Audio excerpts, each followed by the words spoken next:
Ya, baik. Assalamualaikum warahmatullahi wabarakatuh. Kita lanjutkan perkuliahan kita, pertemuan ke-13 ya. Hari ini kita akan bahas tentang uji and gain. Ya. Nah, apa itu uji and gain? And gain itu bertujuan untuk mencari tingkat keefektifan ya, suatu metode, media atau model ya, atau apa saja yang akan kita teliti ya. Tetapi pada penelitian ini kita menggunakan one group pretest dan post test design ya. Jadi dalam kita membuat penelitian menggunakan kelas kontrol dan kelas eksperimen ya. Nah, tujuan akhir dari sini adalah kita mencari tahu seperti apa sih selisih antara kelas pretest dan kelas post test ya. Kemudian nanti kita cari tahu seberapa efektif suatu media atau model yang kita gunakan ya. Oke, secara sederhana, sebenarnya sederhana sekali dalam menghitung end gain ya. Jadi yang pertama kita harus cari tahu berapa skor post test, kemudian dikurangi dengan skor pretest, dibagi dengan skor ideal, dikurangi skor pretest. Nah, skor ideal yang dimaksud di sini adalah nilai maksimal dari tes yang kita berikan. Kalau misalkan tesnya itu hasil belajar, maka bisa jadi hasilnya adalah 100 ya, nilai maksimalnya 100. Oke, setelah itu kita akan konversi ke dalam kategori, apakah kategorinya tinggi, sedang maupun rendah, yaitu dengan melihat skor gainnya ya. Kemudian untuk mencari tahu apakah efektif atau tidak, kita melihat tingkat persentase keefektifan dari gain tersebut ya. Dimana kalau skornya di bawah 40 berarti tidak efektif ya. Kalau di atas 76% berarti dia masuk kategori efektif. Oke, saya akan perlihatkan contoh ya. Ini saya punya data ya. Nah, contoh dari penelitian ini adalah judulnya biasanya adalah efektivitas model A, model B. Sekarang contoh di sini adalah efektivitas media pembelajaran dalam pembelajaran biologi misalkan ya. Nah, biasanya kan yang kita dapatkan adalah hasil pretest dan post test. Nah, jika kita menggunakan dua kelas ya, kelas kontrol dan kelas eksperimen, maka biasanya kita akan menggunakan dua media ya atau model yang berbeda. Nah, saya sudah membuat nilai di sini ya. Nah, perlu dipahami bahwa dalam kelas kontrol dan eksperimen tidak mesti harus sama jumlah siswanya ya. Di sini kan kelas kontrol jumlah siswanya 21 ya. Kalau di kelas eksperimen jumlah siswanya 27. Jadi tidak mesti harus sama persisnya. Tetapi pada saat pretest dan post test mereka harus hadir semua supaya bisa seimbang jumlah hasilnya ya. Oke, nah di kelas eksperimen saya beri kelompok 1, saya beri kode 1 supaya tidak bertukar dan ini akan sangat bermanfaat sekali. Kemudian di kelompok 2 itu adalah kelas kontrol ya. Oke, selanjutnya kita buka SPSS. Nah, saya sudah bikin di sini ya. Jadi di variable view itu kita bikin kategori ya, nama kelas kelompok ya, kelompok 1 dan 2. Jadi kita isi bagian value-nya. Nah, silakan diisi ya. Kemudian klik add, saya kasih contoh ya. Saya remove dulu yang kelas kontrol.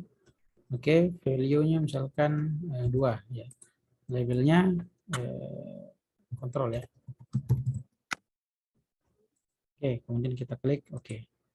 Kemudian di bagian kelompok itu kita ganti measure-nya menjadi nominal ya.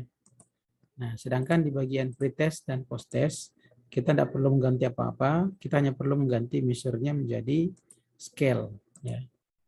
Oke, setelah itu kita lihat datanya ya. Nah, kita tinggal copy saja data kita ke dalam sini ya.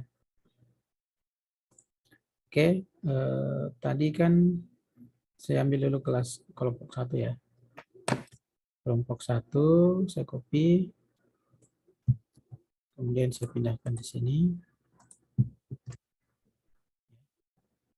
Kemudian pretest postesnya saya copy juga.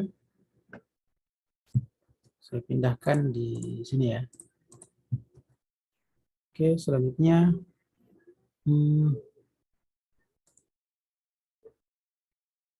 kelompok 2.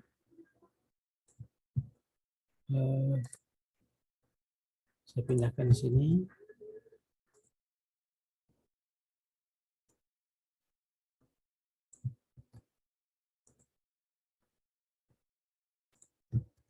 Oke, ini kan sudah jelas ya. Datanya sudah tersimpan semua ya. Kemudian kita masuk ke klik transform ya. Kemudian klik compute variable. Nah, di sini kita lihat ya. Kita akan bikin satu variable baru lagi, yaitu tadi apa ya? Oke, jadi untuk mencari end gain yaitu skor pretest dikurang skor post test dikurang pretest. Post test dikurang pretest ya. Oke, jadi post test kurang pretest. Post test kurang pretest ya. Oke, jadi kita pilih di sini.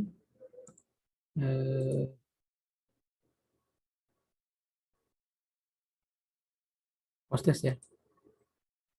Sorry, salah. Post test dikurangi pretest. Oke. Kita klik OK.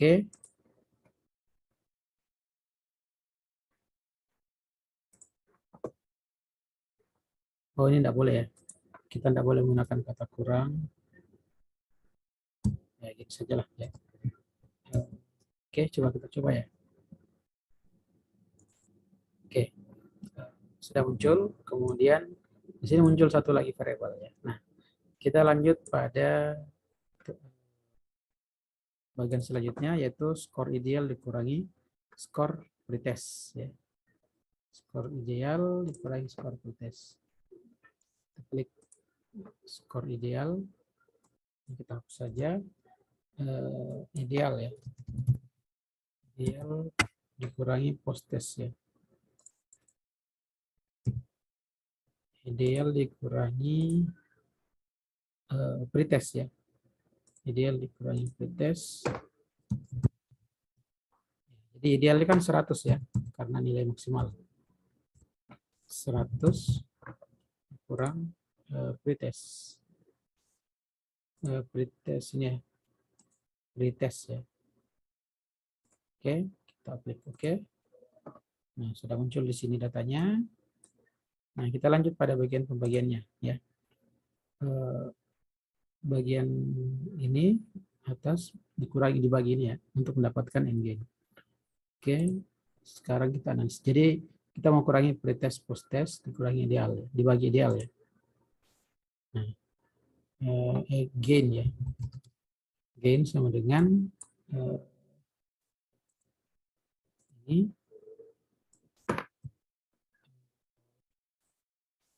dikurang dibagi ya, dibagi ideal.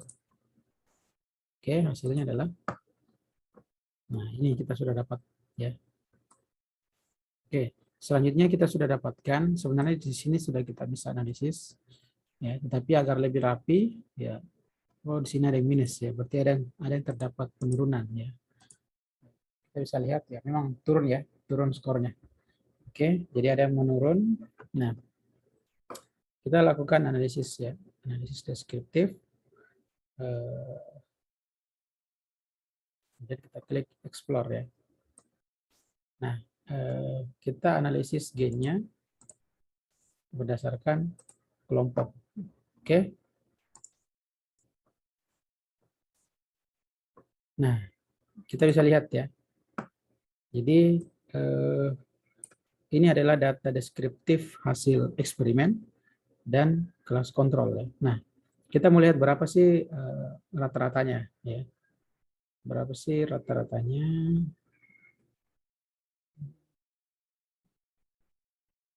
Rata-rata engine ya.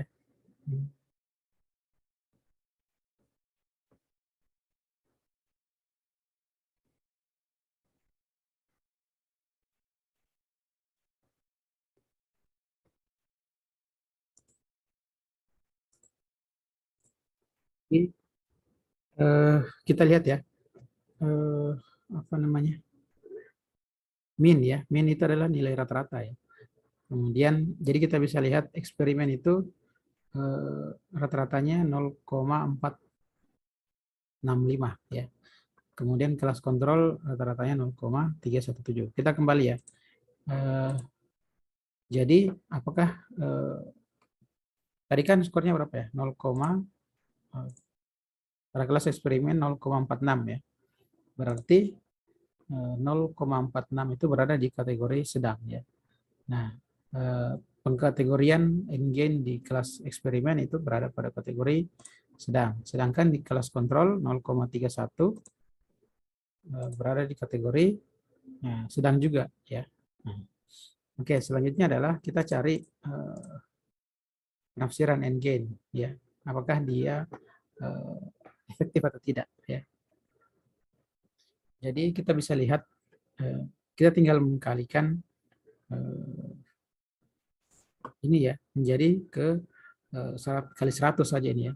Jadi kita bisa kali 0,46 dikali 100 berarti 46. Ini kalau kita kali dengan 100 berarti 31. 31 dan 46. Nah, kalau 46 berarti dia masuk kategori kurang efektif ya. Sedangkan kalau tadi itu yang kelas kontrol dia masuk kategori tidak efektif ya. Jadi seperti itu cara pembacaannya ya. Nah, jadi walaupun terlihat kita bisa lihat bahwa dia mengalami kenaikan ya di kelas eksperimen tadi dari 53 ke 76, 48 ke 72, tetapi ternyata dia masih berada pada kategori kurang efektif ya. Oke, nanti dia berada di kategori 76% ke atas baru masuk kategori efektif ya. Nah, seperti itu ya. Jadi silakan disimak baik-baik. Nanti ada tugasnya yang dikerjakan juga untuk menganalisis endgain. Baik, demikian untuk hari ini. Saya Hildan Japan. Assalamualaikum warahmatullahi wabarakatuh.